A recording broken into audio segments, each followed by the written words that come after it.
Salam damai dan sejahtera dari Tuhan beserta kita di minggu akhir bulan September dan di minggu awal bulan Oktober tahun 2024. Setelah kita menjalani semua dan kita akan menjalani hal-hal yang baru di bulan baru, marilah kita mendasari semuanya itu dalam doa. Kita berdoa. Bapa di surga, kami mohon Roh Kudus ada pada kami, supaya telinga kami selalu mendengar dan hati kami selalu rindu untuk firman-Mu, bahwa kami ini Tuhan pakai untuk melakukan pekerjaan-pekerjaan baik bagi diri kami, keluarga kami, maupun komunitas kami. Amin.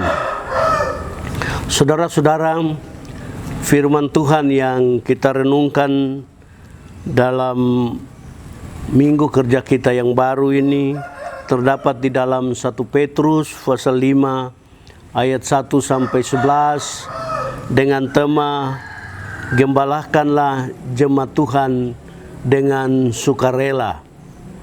Gembalakanlah jemaat Tuhan dengan sukarela. Saudara-saudara, saat ini tidak hanya di tingkat lokal, tidak hanya di tingkat regional, tapi juga di tingkat global, dunia menghadapi situasi-situasi yang sulit, situasi-situasi yang cemas, situasi-situasi yang mengkhawatirkan, bahkan hampir membuat banyak orang, banyak negeri putus harapan.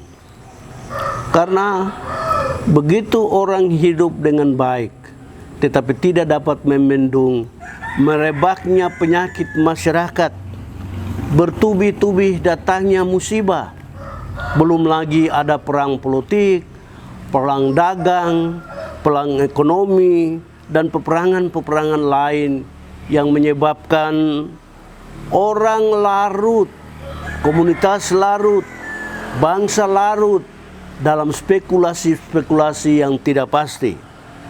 Semua hampir-hampir kehilangan fokus, pesimis, bahkan ada yang masa bodoh, tidak peduli sama yang lain. Mari dalam situasi yang runyam itu, kita belajar dari 1 Petrus pasal 5 ayat 1 sampai 11, khusus ayat 5 sampai ayat 11. Dalam firman Tuhan ini, Petrus memberikan nasihat-nasihat apa yang penting bagi orang-orang Kristen yang ada di perantauan.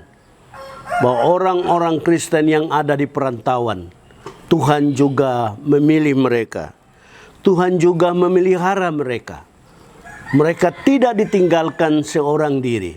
Bapa di sorga datang menghampiri mereka dalam dunia perantauan mereka. Yang penting mereka hendaknya memperhatikan 4 hal. Pertama, merendahkan diri di hadapan Tuhan. Merendahkan diri di hadapan Tuhan, umat di perantauan itu diajak untuk tidak sombong. Umat di perantauan itu diajak untuk butuh Tuhan setiap waktu. Karena Tuhan yang menolong mereka di perantauan. Tuhan yang memberi mereka rezeki yang secukupnya di perantauan. Tuhan yang menyelamatkan mereka dari segala macam hal. Hal yang kedua, Petrus mengajak orang Kristen di perantauan untuk saling tolong menolong, saling mengasihi, saling menghargai, saling menghormati satu dengan yang lain.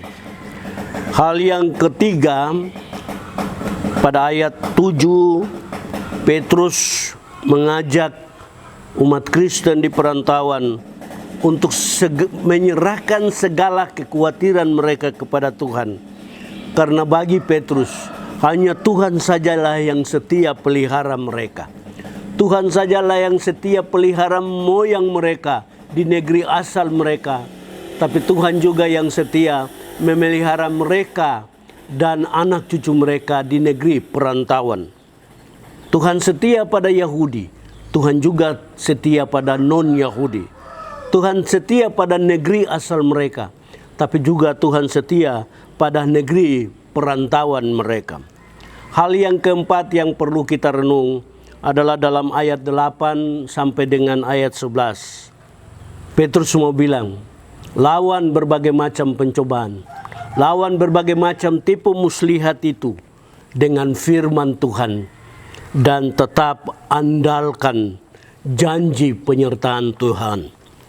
Dengan melawan iblis dan pencobaan lainnya dari firman Tuhan, dan tetap mengandalkan janji penyertaan Tuhan, orang pilihan Tuhan di rantau sekalipun dilindungi, diselamatkan oleh Tuhan. Saudara-saudara, ada Mansar satu.